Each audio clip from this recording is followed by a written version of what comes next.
Nepaslaptis, jog visais laikais į Seimą patekti bandydavo visokie keistuoliai, marginalai ar net nusikaltėliai. Neišimtis ir šių metų rinkimai į Lietuvos įstatymų leidžiamosios valdžios instituciją. Pavyzdžiui, nacionalinio susivienijimo lyderis Vytautas Sinica, kuris itin aktyviai reiškėsi TikTok'e. Kandidatas į Seimą šioje platformoje atsakinėjo į visus iškeltus jam klausimus, net ir pačius asmeniškiausius. Kiek kartų šyka gandras, o ką aš žinau, ką aš gandras, kad jūs manęs klausit? Sinica puolė taip žemai, jog pradėjo dainuoti net kitos partijos himną. Rankas, kis Lietuva, kaimynai, sesės ir broliai. Šiaip ne ironiškai, bet daug geriau nei originalas. Itin dažnai partijos, siekdamos atkreipti į save dėmesį, į sąrašus pakviečia žinomų žmonių, ten sportininkų ir visuomenės veikėjų, kurie absoliučiai su politika nieko bendro neturi. Pavyzdžiui, socialdemokratų sąraše šiuose rinkimuose buvo ir Laura Asadauskaitė Zadneprovskienė. Na, o valstiečiai žalieji į savo gretas priėmė ir prorusišką raumenų kamoliuką. Tačiau šiandien mano radare nėra nei vieno iš šių sportininkų. Šiame vaizdo įraše noriu jums papasakoti apie dar vieną politinės jėgos užvėjotą žinomą asmenį. Politinės jėgos, kuri visų mūsų gerovį išliko gana nepastebėta. Taikos koalicijos sąraše kartu su Viktoru Uspaskichu ir Mindaugu Puidoku kandidatavo ir asmuo, kurį tikrai esate matę savo televizijos ekranuose. Tai žmogus, kuris visą savo gyvenimą turėjo didelių ambicijų, tačiau jam stigo intelekto, dėl ko sugriuvo dauguma jo svajonių. Peržiūrėjau daugybę valandų podcastų, interviu bei laidų, kuriuose figuravo šis žmogus. Ir noriu papasakoti jums istoriją apie traumų ir nuoskaudų nulemtą talentingo jaunuolio karjeros saulėlydį bei degradaciją. Traukite savo merginas nuo ekranų, nes eteryje lietuviškasis gigačadas Žilvinas Tratas. Nei Putinas, nei Bidenas, nei Zelenskis nieko absoliučiai nesprendžia. Kaip dabar atsakytum į klausimą, kieno Krymas? De facto tai yra Rusijos. Aš manau, kad netgi iš anksto buvo padalinta. Dėl to, kad viskas buvo sutarta iki karo. Pasirašytos gal net sutartys kažkokios. Viskas labai iškreipta ir tam pasitarnavo visokie visuomenės veikėjai, bet vėlgi vien dėl to, kad jie buvo visi prafinansuoti. Aš dabar manau, kad kokių 60-70% žmonių yra visiškai užhipnotizuoti. Žilvinas Tratas, 35 Lietuvos aktorius, scenaristas ir modelis. Kaip pats pasakojo, jis užaugo Žirmūnuose bei gyveno gatvės vaiko gyvenimą. Tėvo praktiškai neturėjo, o mama daug dirbo, dėl ko neturėjo laiko pakankamai prižiūrėti Žilviną. Todėl neilgai trukus Tratas ėmė bendrauti su rajono vaikais ir greitai įsiliejo į gatvių gyvenimą. Vietoje ėjimo į mokyklą jis su draugais rūkydavo, gerdavo bei ieškodavo nuotykių. Nors Žilvino aplinka buvo tokia bachūriška, jis nuo pat mažens buvo meniška siela. Pabaigęs 10 klasių, būdamas 15 metų, Tratas emigravo į Norvegiją, o vėliau į Škotiją. Kol kas viskas, ką pasakoju, skamba kaip klasikinė Andriuchos, kuris vairuoja juodą Batmaną su rusiškais užrašais ant numerio gyvenimo istoriją, ne? Bet galiu patikinti, kad taip nėra. Išskyrus tą prorusiškumą, tas tai bus. Žilvinas nuo pat vaikystės turėjo tą dėmesio trūkumą, norą būti pripažintam, būti pagrindiniu istorijos veikėju. Bet problema buvo, kad ta tuštuma ir tas savirealizacija ir tas noras pasirodyti kietų niekur nedingo. Gyvendama Škotijoje, Tratas pasijuto nematomas, bei suprato, jo gyvenimas svetur niekur nenuves, todėl grįžo į Lietuvą. Čia jį pradėjo graužti sąžinę dėl praeities dalykų. Žilvinas pasijuto kaltas, jog tuščiai išvaistė savo vaikystę ir paauglystę. Motyvuojamas siekio tapti geresniu žmogumi, jis kardinaliai pakeitė savo gyvenimą. Nustojo gerti, suaugusiųjų mokykloje pabaigė 12 klasių, net pradėjo sportuoti, kadangi norėjo tapti ugniagesiu. Taip jis manė ištaisysęs praeities klaidas. Jau atrodo viskas nuostabu. Žilvinas grįžo į doros kelią, pasirinko profesiją, kurioje gelbė žmonės. Istorija galėtų baigtis jau ties čia. Bet, kaip pasakė Lorenzas Pasmerktų seriale, kuriame beje gavo rolę ir pats Žilvinas Tratas, laimingų pabaigų nebūna. Jeigu jinai laiminga, tai vadinasi dar ne pabaiga. Bet čia tokie auksiniai žodžiai, ne? Visat pasiteisina. Jo, aš turėjau tokį draugelį Vanį, jis prisidirbęs buvo, 20 metų kalėjime sėdėjo. Paleido jį, jau atrodė keis gyvenimą ir tada kitą dieną gamino sumuštegus.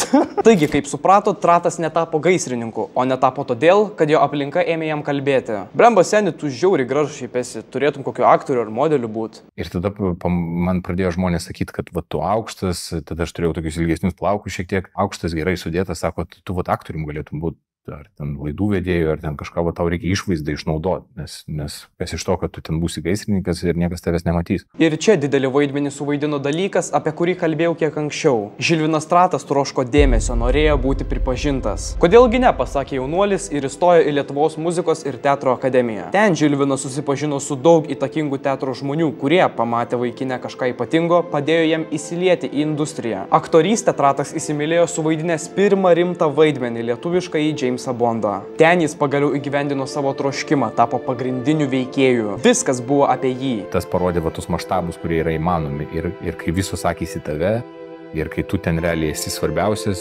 tada man buvo toksai, oho, bet dabar suprantu apie ką tai. Jaunuolis atrado pašaukimą ir nuo tada nestabdė. Filmavosi visur. Lietuviškose filmuose, serialuose, amerikietiškose projektuose. Didžiulę dalį jo veiklos sudarė ir rusiški kino produktai. Tarp jų sėkmingiausias Žilvino Trato vaidmuo rusiškame filme 3 sekundės. Pasak aktoriaus, filmą bendrai pažiūrėjo apie 70 milijonų žmonių, o jis pirmą kartą pasijuto tikrai žinomas. Vienas dalykas, jis uždirbo daugiausiai pinigų viso Rusijos istorijoje, kai jį paleido į kino teatrus. O kitas dalykas, aš pats pasijutau pirmą kartą, kad esu tikrai žinomas. Tratas nestabdė, projektai važiavo, buvo pasirašyti didžiuliai kontraktai. Pagaliau vaikinas atrado tai, ko ieškojo visą gyvenimą. Pašaukimą ir galimybę pasijusti svarbiam, realizuoti save. Tačiau Žilvinas nė nenumanė, jog viskas, ką jis turi, žlugs akimirksniu.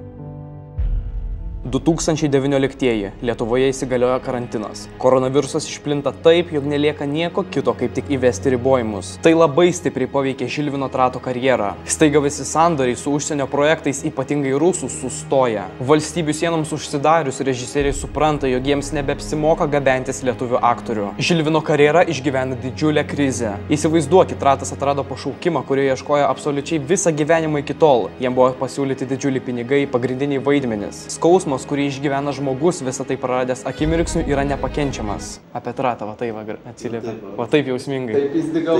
Taip, galima filmuotis lietuviškose projektuose, ką ir darė Tratas, bet tai vis tiek yra didžiulis nuokritis nuo to, ką turėjo Žilvinas. Be to, kaip minėjo pats aktorius, vietiniai kolegos kažkodėl jo vengdavo. Šiaip manęs Lietuvoje vengdavo kino žmonės, bet tiksliai taip ir negaliu įvardinti kodėl, nežinau, gal dėl to, kad aš labai aukštas. Silpni tiesiog, aš manau, dėl to.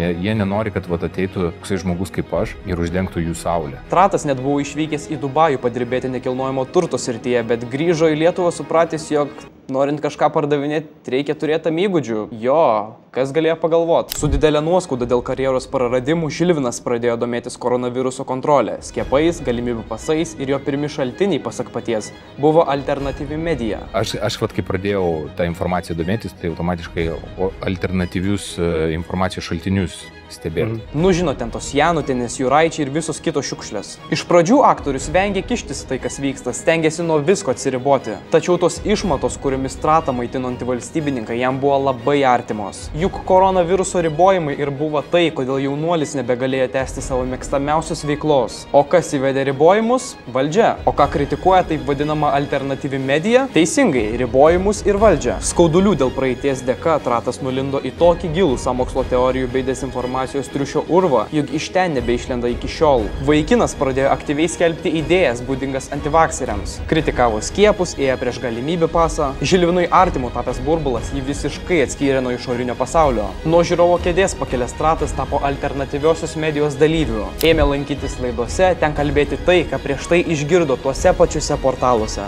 Aktoriui giliai į galvą įsirėžė pagrindinė sąmokslo teoretikų taisyklė. Visi, kas nesutinka su jais, yra avis, o kas skelbiamas idėjas pripažįsta, tas yra mesijas, kovotojas už tiesą. Bet šita teorija praktiškai visas bėdas įsprendžia. Jojo, visi, kas su tam nesutinka, yra konservatorių propagandistai. Bam! Vienu sakiniu uždaromas ginčas. Ta bendruomenė šiltai priėmė Žilviną Tratą. Jį skatino, jį drąsino, jį pripažino. Vaikinas vėl pasijuto svarbus, juk jis dabar yra kovotojas, nuo jo priklauso, ar valstybė atsibus. Jis nebegali tylėti, jis privalo visomis išgalimis kautis už tuos, kurie jo pasitikė. Pagaliau dar kartą buvo patenkintas Žilvino troškimas. Jis vėl dėmesio centre, vėl viskas apie jį. Pasibaigė karantinas, atsidarė sienos. Lietuvių aktorius aktorius po ilgo laiko vėl pradėjo bendrauti su užsienio režisieriais. Įsiruseno mažytė viltis susigrąžinti senus gerus laikus ir sugrįžti į kino aikštelę. Ateitis buvo daug žadanti, tačiau viską vėl sugriovė 2022 m. vasario 24 dienos įvykis. Rusija užpuolė Ukrainą. Prasidėjo karas. Antrą kartą per keletą metų užsidarė rinkos, kuriuose Žilvinas Stratas vaidino didžiausią rolę - Rusija ir Ukraina. Kaip teigia pats aktorius. Rusija, Ukraina, tai tikrai skauda. Rusijos ir Ukrainos tikrai. Nes ten mano geriausi darbai buvo, geriausi atlyginimai. Iki šiol laikomi skauduliai vėl atvėrė duris į pasaulį, kurį Žilvino laukia išskėstomis rankomis. Sąmokslo teorijos įgijo dar didesnį pagreitį, tik šįkart tema buvo kita. Karas. Praėjus vos mėnesių nuo Ukrainos užpuolimo pasirodė nuotraukos, kuriuose buvo įamžinti Mariupolio gimdymo namai, negailestingai susprogdinti rusų karių. Teroristinė valstybė kaltinimus neigė bei paskelbė propagandinę žinutę, jog nuotraukos netikros, o gimdymo namuose nebuvo nei vienos gimdyvės, tik ukrainiečių kariai. Žilvinas Stratas kartu su kitais antivalstybininkais šiuo melu patikėjo ir praktiškai pacitavo jį Facebooko komentaruose. Nors pats aktorius kratosi atsakomybės bei sako nieko konkretaus nepasakęs, aiškiai matosi, jog prorusiška žinutė buvo paskelbta ne kaip pasvarstymas, o kaip faktas. Ir aš tada nieko konkrečiai nepasakiau. Tai buvo kritinis taškas Žilvino Trato gyvenime. Buvo sudeginti visi likę tiltai su kino bendruomenė Lietuvoje. Didžioji visuomenės dalis visiškai atsiribojo nuo aktoriaus, todėl jam liko tik vienas kelias. Pilnai nerti ten, kur įkrito koronaviruso pandemijos pradžioje. Ten, kuris vėl galėjo pasijusti didvyriu. Ten, kuris aukštinamas. Visai neseniai vaikinas pranešė kandidatuosintis į Seimą taikos koalicijos sąraše. Taip, tame pačiame sąraše, kurio lyderiai yra Viktoras Uspaskich ir Mindaugas Puidokas. Tai jau daug ką pasako. Trato vaidmuo politinėje jėgoje yra labai aiškus. Žinomas veidas, juk padės pritraukti rinkėjų. Tiesa? Tiesa? Rinkimų kampanijos metu Tratas labai aktyviai reiškėsi socialiniuose tinkluose, ypatingai Facebook'e ir TikTok'e. Pastaroje platformoje kandidatas kėlė ištraukas iš debatų bei trumpus vaizdo įrašus, kuriuose fone grojant dramatiškai muzikai jis išraiškingą intonaciją pasakoja apie tai, ką nuveiks būdamas valdžioje. Taikos koalicijos 6 programos punktas skamba taip. Ištirsime COVID aferą, jos valdymą, priežastis bei pasiekmes. Tratas dar kartą įrodė faktą, jog jo rinkėjams nėra svarbu, ką kalba žmogus, svarbu, kaip jis tą daro. Bičas tiesiog ramiu veidu su Peaky Blinderių muzika fone aiškina, jog jeigu jis bus išrinktas į Seimą, visoje Chebra važiuos į Kiniją aiškintis, kaip atsirado koronavirusas. Čia visiškas absurdas. Ir tokių video ne vienas. Manipuliacija emocijomis, dezinformacijos klaida okuruoja kiekviename iš jų. Pagaliau Žilvinas Stratas rado, kaip panaudoti savo aktorinius sugebėjimus. Pagaliau jis gali suvaidinti protingą ir išsilavinusi žmogų. Gal vis dėlto čia ir yra jo vieta? Čia jis gerbiamas, netgi dievinamas. Čia jis gali kompensuoti savo traumas, šlovės troškimą. Visą gyvenimą apie pripažinimą ir garbę svajojęs vaikinas pagaliau turi pagrindinį vaidmenį. Šiaip žiūrint tos pasitikėjimo kupinus video atrodo, jog pats Žilvinas Stratas iš tiesų tikėjo koaliciją. Jis pasitikėjo ir Viktoru, ir Mindaugu bei viskuo, ką jie jam pasakojo. Jis buvo neabejingas pergalė rinkimuose, kas galbūt prisidėjo prie to, jog po pirmojo rinkimų turo teko patirti didžiulį nusivylimą. Jam, ne mum. Taikos koalicija surinko vos 2 procentus, o Žilvinas Stratas savo vienmandatėje apygardoje užėmė 9-ąją vietą iš 10 kandidatų. Negana to, pralaimėjimo Tratas negalėjo priimti. Kitą dieną po rinkimų paskelbė, jog kažkaip paslaptingai dingo 10 000 balsų, kurie galimai buvo už jį patį. Desperatiškai iškelta sąmokslo teorija buvo žaibiškai paneigta, o tai padariusiu Žilvinas Stratas išvadino konservatorių propagandistais. Žinau, jog ir man labai norėsi užklijuoti tą pačią etiketę. Ir aš to padaryti neuždrausiu. Tačiau galiu pasakyti tik tiek. Dėl visko kaltas esi tik tu pats. Pala, dar turiu kai ką parodyti, kas visiškai sprogdins tavo galvą. Žilvinai, ar dabar manęs bijai?